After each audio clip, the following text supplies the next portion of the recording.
Good morning, department chairs. This is going to be our meeting for the week. Sorry that I missed Monday. I had a conference and I forgot that we had a meeting scheduled. My apologies. So we'll make this our meeting. I'm using screencast-o-matic.com to do this. If you ever want to do it, it's free. And you just go here, set up an account, and you can start recording. You can include yourself in the picture if you want, but I don't typically like to. So you can do a webcam plus a screen recording. But we're going to do our department chair meeting like this. So here are our notes, and I'll send these to you. Welcome back. Here are our topics. I just want to cover a couple things for the classroom, and these are the same things I'd like you to cover in your department meetings this month. So organization systems are so important, especially freshmen and sophomores. I've found that even the best students as sophomores, many of them, they don't have organization strategies. My AP class, the sophomores, most of them, I would say, when I about halfway through the semester, last semester, said binder check, had no idea where their stuff was, and they had to get organized. But once they get organized, they stay organized because they like it. So make sure at the beginning of semester 2 here you establish a system with them, and if you can hold them accountable simply by going around and looking at it, or even just doing a binder check and take 10 seconds, look at their binder, and just target the kids who are extremely disorganized, and then make them stay after school and organize their binder, whatever they need to do. I want to reinforce this. Routines. See, when I'm observing, I see a lot of great routines in class each day, but if we can reinforce that amongst our departments and with ourselves, the routines, they just help the students so much. If they know what to expect and they come in and they do the same type of things. Homework and homework violation form. So let's stay on top of this for semester 2. The homework violations form is here, and I've sent it out to all the teachers. It looks like people are using it already. Ms. Kaigas, Ms. Green, thank you so much. Mr. Kimman once. Nope, that's an example.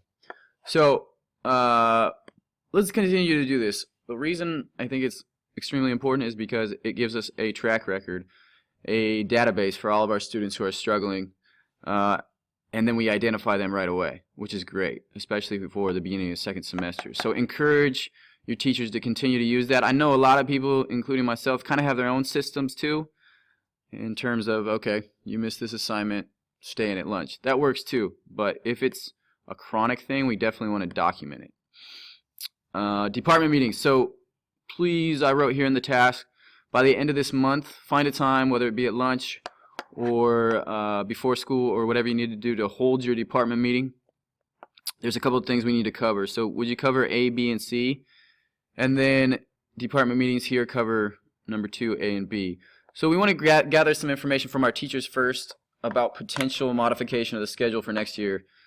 So talk through what are some of the pros and cons of moving away from what we have right now, a Comet, then floor block day schedule, and potentially trying a different combination or no block. So different combo could look like 3 Comet days or modified shorter periods, and then Thursday, Friday block days or something along those lines. And we're open to other considerations too, but we're trying to begin this conversation with the teachers first, because I think the teachers should have the most input. We all think the teachers should have the most input. Once you cover that in your department meeting, please cover this, the importance of identifying student needs early.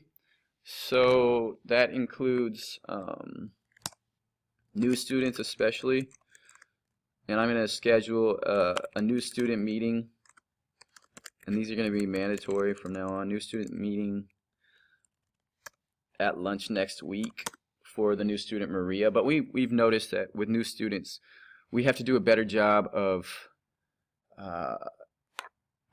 doing things that will help them be successful. So gathering together as the 7 teachers who have this new student and identifying after 1 week of teaching whether or not they should be in the class, I think is the best place to start, because sometimes students go way too long being in a class that they shouldn't be. So we're going to hold a meeting next week for any students who, or any teachers who have Maria, the new student, and potential other new students starting next week. And then for all students, if it's been identified in the first 2 weeks that they need mandatory tutoring, please assign that and then let me know. So please email Kinman, have the teachers email Kinman with that recommendation, and then I'll get them a form and they'll be on the weekly tutoring schedule. And the last thing I'd like you to talk about and know about in your meetings is the importance of observations, and make sure that you do them. So the goal: observe both teachers in your department for 10 to 15 minutes. Put the form in my box or share the digital copy with me by the end of January. I learned so much from observing, and I know everybody, for the most part, is in favor of observations. We just have to take the time to do it. And I'm going to say it's just mandatory. I think last semester we came up short across the board, myself included, and we need to do a better job because a couple of things. One, it holds us accountable to learning. Two, it makes us more creative. We see other things going on in classrooms, and then we can encourage each other and say, that's great. Let's continue to do that. So these are your tasks. Please do these things moving forward. Department meeting by the end of January. Take notes on the form I share with you. So I'm going to share this form and just copy and paste numbers 1 and 2, and well, really 1, 2, and 3, and go over that with the department. And then observe both teachers in your department for 10 to 15 minutes. And put those in my box or share the digital copy with me, which I'll attach in the email here, which I'm sending out right now. So this email, if you want to use this, departheads@shhs, that gets an email right away to all the department heads. So I'll send you an email with the attachment of the notes and also the classroom observation form. All we're using is this. It's super simple, but it's really helpful. And then when we get together in our next meeting, January 25th, so that's Monday, January 25th, we'll talk about how to follow up after these observations. All right. Thank you very much, everybody. Enjoy your Thursday.